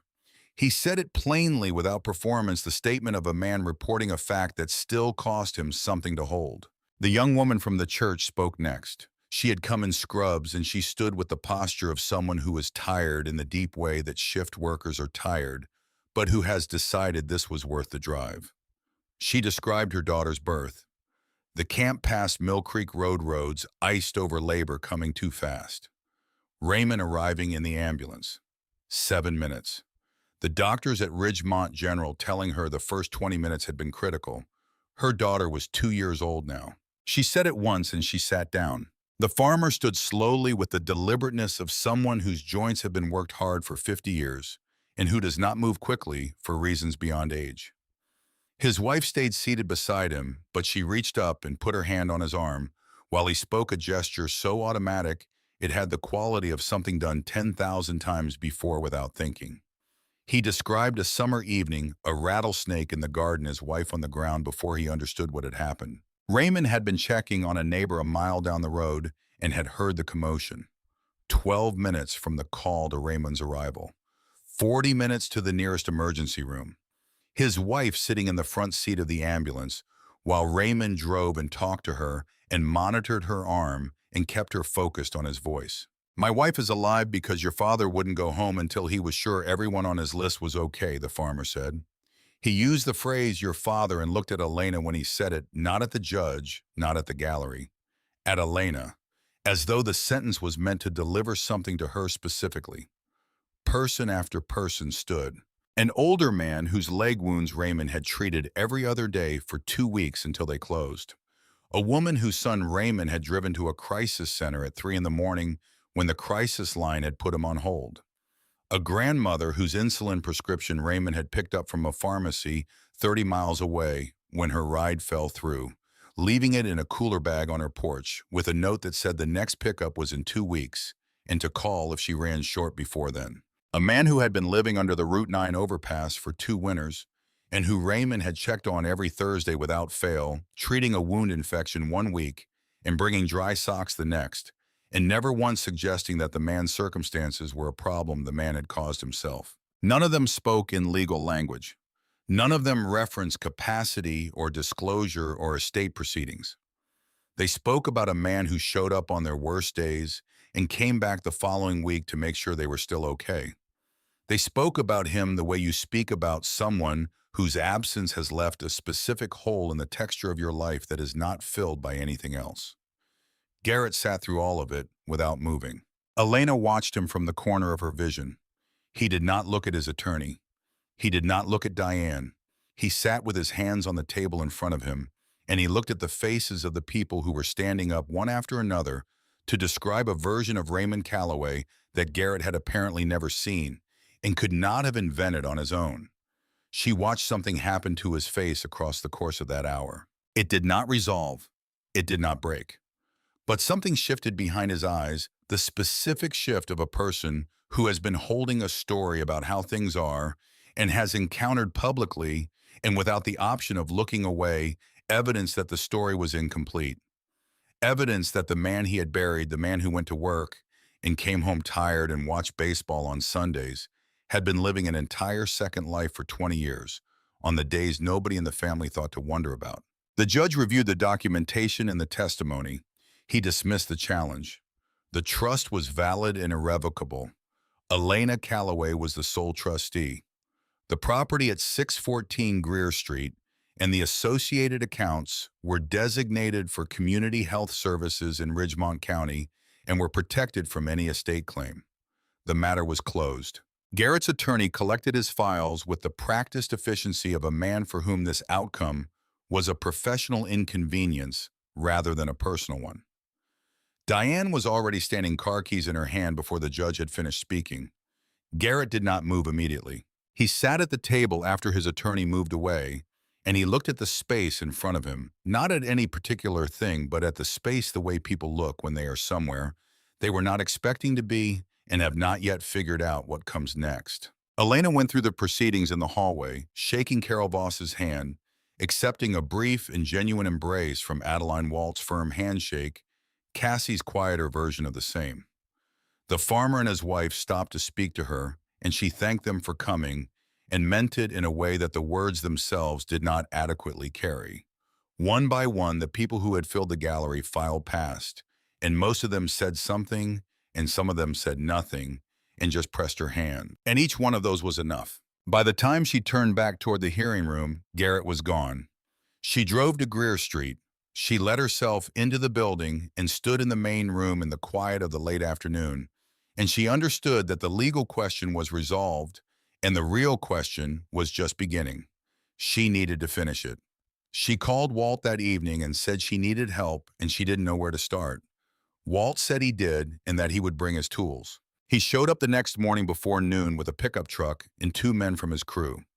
They assessed the space together. Walt checked the plumbing connections at the roughed-in pipes.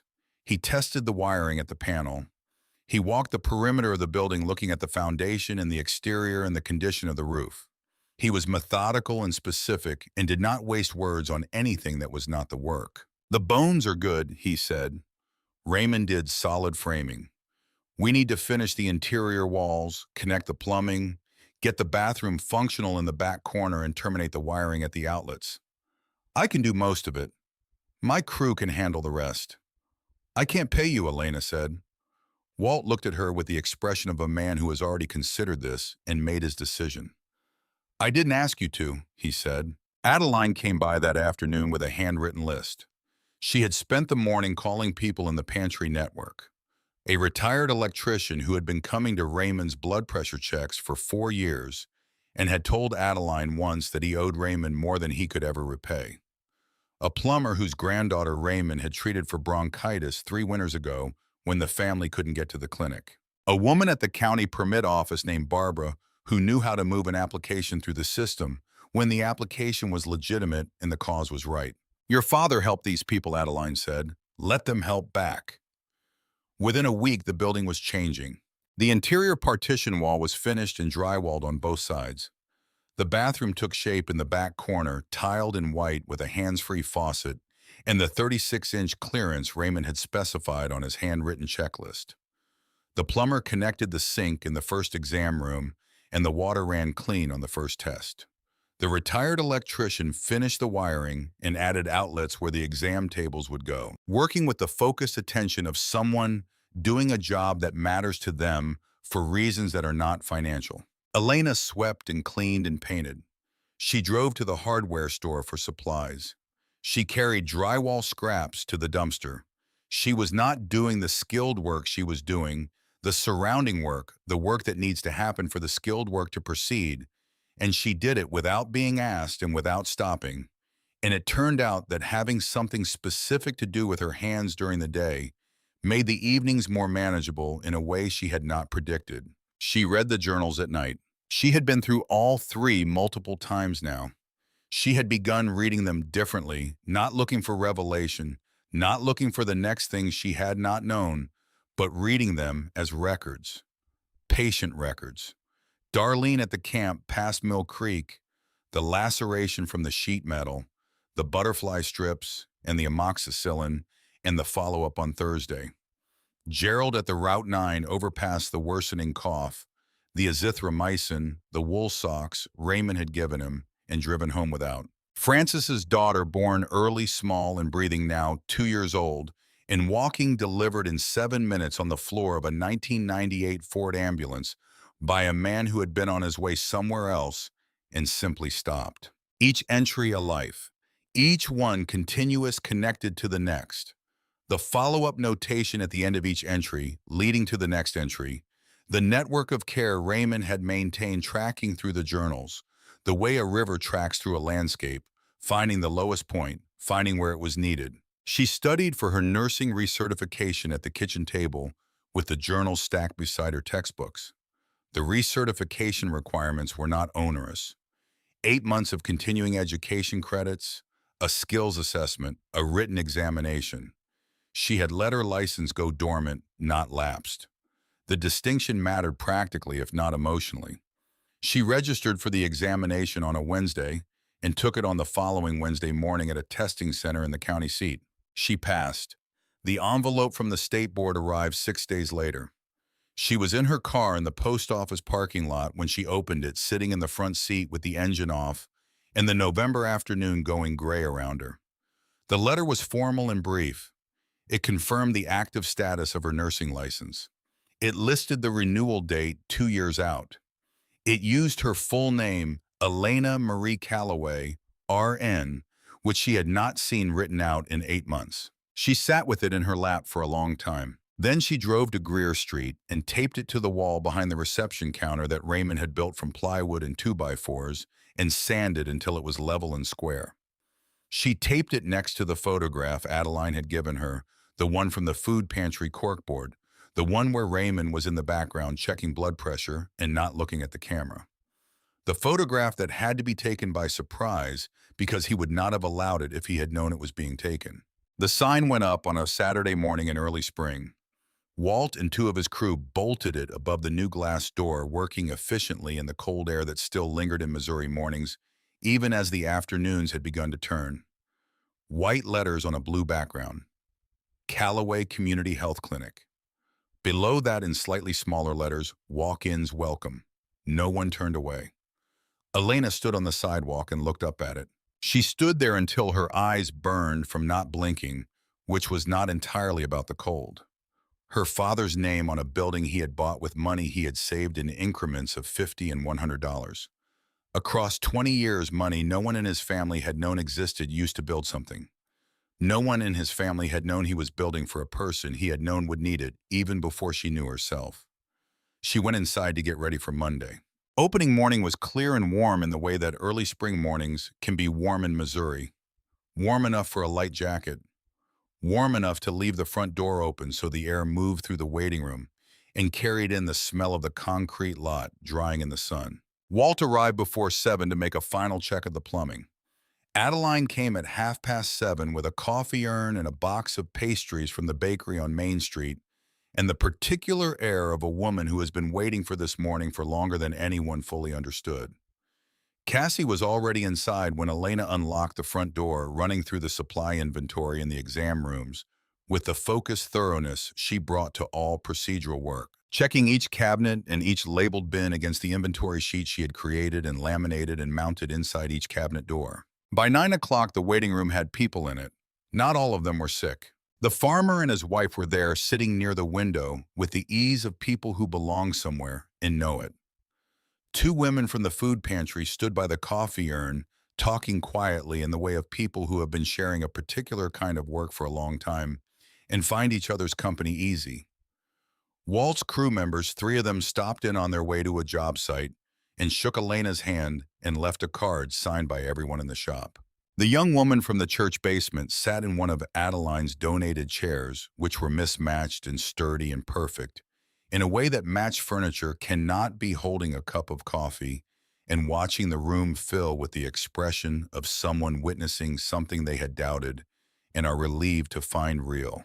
An older couple Elena recognized from the hearing sat in the corner holding hands, not speaking. They had not come because they were sick.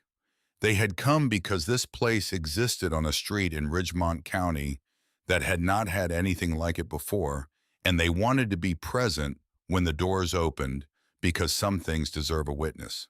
Elena stood behind the reception counter and looked at the room and felt the specific thing that had been tight in her chest for 8 months slowly, incrementally begin to release its grip. Not gone. She did not expect it to be gone. The weight Raymond had described in the journal the woman named Grace he had carried for 30 years. She understood now that she would carry Tyler Moss in the same way, on the same terms. She would carry Patricia Moss sitting alone in a kitchen. She would carry the 4 minutes she could not get back. The weight was not the problem. The stopping was the problem. She heard the front door. She looked up. Garrett stood in the doorway. He was alone. No Diane, no attorney. He was wearing a jacket and no tie, his version of informal. and he was holding nothing, no clipboard, no phone. He stood in the doorway and looked at the waiting room with an expression Elena had not seen on him before, the expression of a man who has arrived somewhere he was not planning to arrive and is still determining what that means. She came around from behind the reception desk. They went outside together, stopping on the sidewalk beside the ambulance which Walt had given a final service, and parked at the edge of the lot. The morning light caught the old chrome and made it bright. The paint was still faded. The wheel wells were still rusted.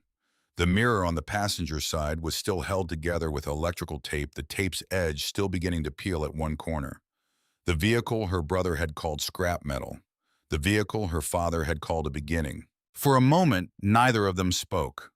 Garrett looked at the clinic, at the sign above the glass door at the waiting room, visible through the window, where people were sitting with coffee and talking quietly.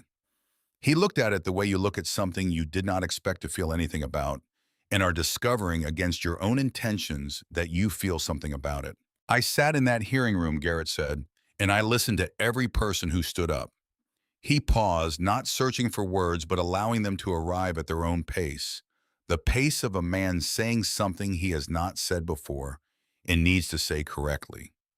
And I understood something I should have understood a long time ago. Elena leaned against the ambulance and listened. I didn't know him, Garrett said. I thought I did. I knew a man who went to work and came home tired and ate the same breakfast every morning and watched baseball on Sundays. I knew a man who was quiet and careful and never spent money he didn't have to spend. But I never asked what tired him out. I never asked where he went on Tuesdays. He looked at the ground. He was not a man who found it natural to stand still with an admission, and the stillness was costing him something visible.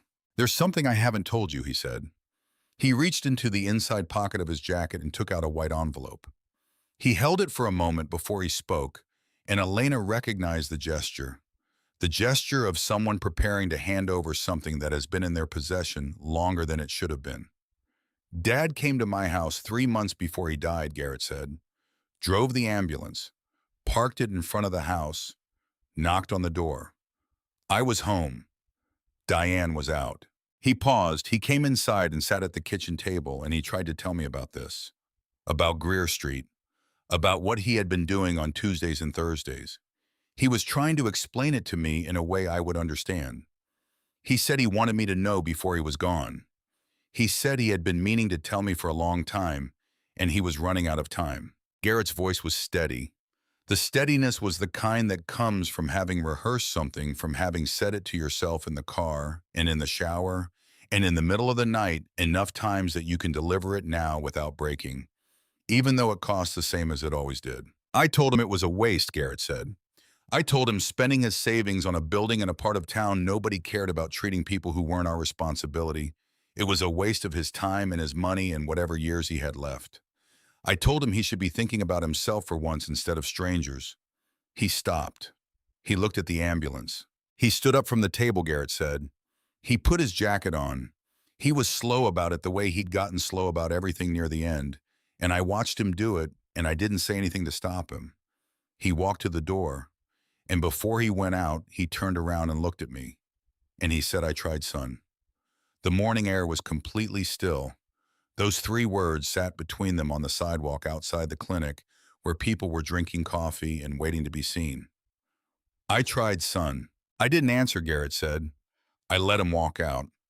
I watched the ambulance pull away from the curb, and I stood at the window, and I didn't call him back.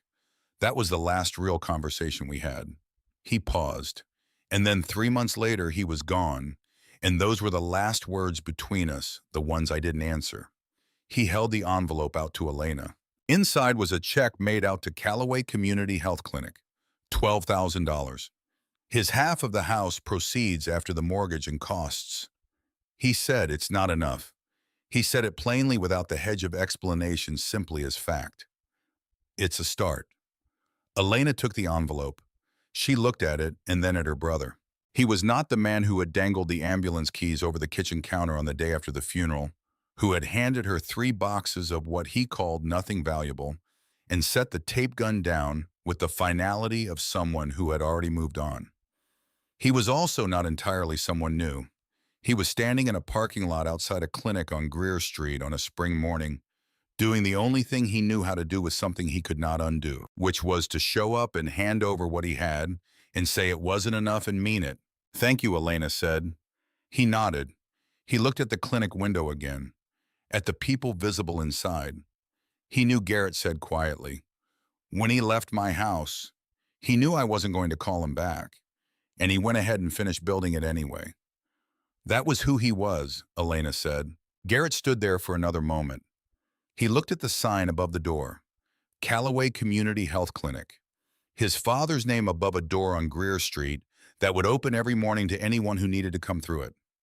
He stood and looked at it the way you look at something that tells you something true about a person you thought you knew and were wrong about, and the telling is not comfortable, but it is necessary. He did not hug her, and she did not hug him. That was not where they were yet, and both of them understood it without negotiating it. But he stayed another few minutes standing beside the ambulance in the morning light, and she stood with him, and that was something. That was in the specific register of two people who have never found it easy to stand still with each other quite a lot. He walked to his car. Elena watched him go. She did not wonder this time whether he was coming back. She went inside. The first patient arrived at 9:20. A woman came through the front door carrying a small boy against her shoulder. The boy may be 2 years old, his cheeks flushed and damp, his head resting in the curve of her neck with the heavy trust of a sick child. The woman's eyes were wide and tired, the eyes of someone who had been up since 3 in the morning trying to determine how serious something was, and had finally decided she needed another person to tell her. She stopped just inside the door and looked at the room and then at Elena. "Is this the clinic?" she said. "A woman at the laundromat told me about it. She said you don't turn anyone away." "That's right," Elena said. "Come on in." She brought them into the first exam room. The room was finished.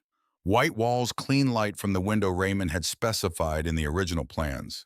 The plans he had drawn on his own kitchen table years before Elena knew this building existed. The sink Walt had connected ran clear and steady at the first turn of the faucet the day the plumber declared the work done. The exam table Adeline had sourced from a closed clinic in the next county stood against the far wall covered with a fresh paper drape. The labeled cabinets held supplies organized by Cassie according to the inventory system she had built from scratch, checking each item against Raymond's own supply notes from the storage closet. On the counter sat the stethoscope in its navy blue case, the one Elena had opened in the storage closet on the day she first came to Greer Street and had held in both hands and been unable to put back. Elena washed her hands at the sink. She dried them. She turned to the woman and the boy. "How long has the fever been going?" she said. "Since yesterday afternoon," the woman said. "I gave him acetaminophen, but it keeps coming back. He won't eat anything. He just wants to be held." The boy looked at Elena from the safety of his mother's shoulder with the evaluating wariness of a sick child in an unfamiliar place. His eyes were bright with fever. His cheeks were the particular pink red of a temperature that needed attention. "I'm going to take his temperature first," Elena said. "Can you hold him still for just a second?" She placed the thermometer gently against the boy's ear. He fussed and turned his face more firmly into his mother's neck. Elena waited the 2 seconds the instrument required. 102.4, she said. She took the stethoscope from the counter. She fitted the earpieces and held the chest piece in her right hand, and for a moment, just a moment, she was aware of the weight of it in a way that would fade over time, but was present now. The specific weight of something returned to after an absence, the weight of a tool that had been waiting. She placed the bell against the boy's back between the shoulder blades and she listened. Clear breath sounds. No crackle, no wheeze, no the dull quality that suggested fluid. She checked his ears both sides. She looked at his throat with the penlight from the counter. She pressed gently on his abdomen while the boy protested without conviction, more tired than upset. She had not done this in 8 months.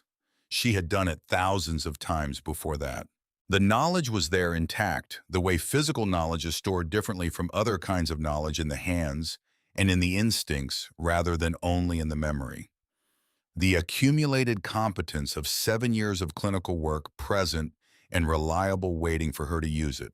Viral fever, most likely, she told the mother. His chest is clear. There's no sign of bacterial infection in his throat or his ears. He's mildly dehydrated, which is making him feel worse than he needs to. She took a bottle of children's electrolyte solution from the supply shelf and held the mother's hand and pressed the back of it gently, showing the skin rebound, slowly demonstrating the sign Raymond had taught a mother at the orchard camp 20 years ago. The same technique passed forward through the journals and through the hands of a man who had shown up every Tuesday and Thursday and never charged a cent and never turned anyone away. "Come back in 2 days if the fever doesn't break," Elena said. "No charge. That's what we're here for." The woman's eyes filled. "Thank you," she said. "I didn't know where else to go." "You're in the right place," Elena said. She walked them to the door and watched the woman carry the boy across the lot to a sedan with a car seat in the back and a cracked tail light that had been cracked for a while. The woman buckled the boy in with the careful efficiency of a mother who has performed this action thousands of times, pulled out of the lot, and turned onto Greer Street heading west. Elena stood in the doorway. Behind her in the waiting room there were three more people now. A man with a bandaged hand that needed a proper look. An older woman with a cane who had been waiting with the patience of someone accustomed to waiting, but relieved to finally be somewhere that would see her. A teenager with the particular posture of someone who does not want to be somewhere and whose parent had overruled the objection. Sitting in one of Adeline's mismatched chairs with his arms crossed and his eyes on the window. The afternoon passed in the way that first days pass when the work is real, not cleanly or triumphantly, but in the incremental, imperfect accumulation of small, useful things done as well as possible with the resources available. A wound cleaned and properly dressed, a blood pressure reading that needed monitoring, and an appointment scheduled to come back and check it. A respiratory infection treated with a course of antibiotics written on a prescription pad with Callaway Community Health Clinic printed at the top. The teenager, whose posture had softened by the time Elena got to him, turned out to have an ear infection that had been bothering him for a week and a half and that his mother had correctly suspected, but that he had declined to admit. Elena did not make anything of the admission. She wrote the prescription and told him it would clear up in 3 or 4 days, and he said okay and stood up with the particular relief of someone who has been uncomfortable for too long and has finally allowed someone to help. The last patient left at 4:30. Cassie cleaned the exam rooms. Adeline covered the remaining pastries and packed the coffee urn. Walt came in from the shop across the street to check the plumbing, one final time the act of a man for whom the habit of checking has become permanent, and said everything was running clean. They left one by one. Elena locked the front door. She stood in the empty clinic for a moment in the quiet that comes after a day of work, when the work has been real, when the people who came through the door needed something and left with it, when the day has been used for what days are for. She went outside. The evening was settling in, the light going golden and low across the rooftops of Greer Street, the tire shop, in the dollar store, and the laundromat with its handwritten sign, all of it going warm in the last light of a day in early spring in Missouri. She walked to the ambulance and stood beside it. She thought about Raymond driving this vehicle on Tuesday and Thursday mornings for 20 years. Pulling out of whatever parking lot or storage facility he was keeping it in at the time, pointing east or south or wherever the day's route required his kit bag behind the driver's seat, his journals in the steel compartment under the stretcher mount, his 7 names written on the last page of the last journal he would fill. Going to see people who were expecting him because he had told them he would come back, and he came back and they knew he would. And that certainty was the thing. The medicine and the supplies were just the delivery mechanism for that specific thing. She knelt down and worked the release on the rear doors and opened them. She climbed inside. She sat for a moment on the bench seat where she had sat on a cold Saturday morning in November when she had come to clean it out and sell it for scrap and had instead found the first item of a catalog of 20 years of her father's life. She moved to the stretcher platform. She knelt down. She found the latch flush against the wall rail, painted the same gray as the floor. She worked it with her thumbnail. It resisted once and then released with the small, definitive click of a mechanism that has been opened before and remembers how. She lifted the floor section on its hinge. The compartment was empty. She had known it would be. She had taken everything out on that first morning, carried it to the canvas bag with her father's initials on the strap, driven east to Greer Street, and spent the following months turning the contents into everything visible through the clinic window, the drywall and the plumbing, and the nursing license taped to the wall behind the reception desk. Everything that had been sealed in the dark was out in the open now. Every name in the journals was a person who might come through the door. Every dollar in the savings account had become a floor or a wall or a box of exam gloves. The 32 letters from patients were in a box on the reception counter, and the letter from Patricia Moss was in a separate envelope that Elena had set aside because she had decided she needed to write back. Needed to tell Patricia Moss that her son had mattered to more people than Patricia Moss had known. That Raymond Calloway had known Tyler's name and had found his way to her kitchen 3 times because he believed in the same thing he had written in the journal 4 years ago about Harriet on Sycamore Road. Not the medicine, not the supplies, the certainty that someone is coming back. The compartment that her father had built and filled and sealed was empty. She rested her hand on the edge of it. Then she sat back on the bench seat and looked at the interior of the ambulance. At the aluminum rail where the IV bag would hang, still showing the polish Walt had given it on the day Raymond asked him to keep the rig running. At the overhead cabinet where she had found the clipboard with the maintenance checklist in Raymond's shaky handwriting 3 weeks before he died, checking off tire pressure and battery voltage in a hand that was no longer quite steady because he needed to know that everything would be ready for whoever came after him. At the floor where the latch was nearly invisible, unless you knew it was there, unless your fingers found it by feeling along the edge. Through the clinic window, she could see the lights still on. The shadow of Cassie moving through the exam room on a final pass, checking each cabinet against the laminated inventory sheet. The shape of the waiting room chairs in the warm light mismatched and sufficient. The nursing license taped to the wall behind the reception desk, her full name printed on it in official type. Elena Marie Calloway, R.N., her father's name above the door. Raymond Calloway had spent his life showing up for people nobody else showed up for. He had done it quietly without documentation that was ever meant to be filed, without recognition that was ever meant to be given, without telling his children or his coworkers, or anyone else who might have thought it was admirable, because he had understood from the beginning that the moment you want to be seen doing the work becomes about something other than the people you are supposed to be helping. He had done it on Tuesdays and Thursdays for 20 years, while his family ate dinner 30 minutes away and thought they knew who he was. And when he understood that the time was coming when he would not be able to do it anymore, he did not accept that as an end.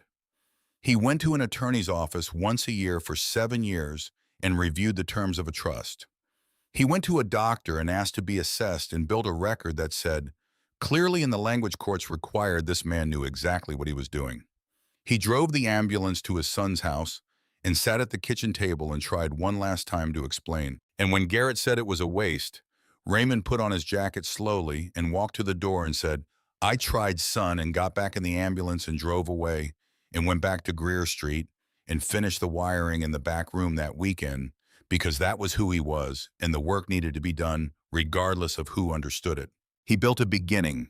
He built it specifically, deliberately for the person he knew would need it and would not know she needed it until she was already there, already inside the building, already holding the stethoscope with both hands. Elena closed the compartment. She sat in the ambulance for a little while longer in the last of the evening light that came through the narrow rear windows and fell across the swept floor and the polished rail and the empty space where 20 years of journals had been arranged by a careful man who trusted that the right person would find them. Then she climbed down, pulled the rear doors closed, and locked them. She crossed the lot and went back inside. There was work to do tomorrow, and the day after, and every day after that. The doors were open. She was ready.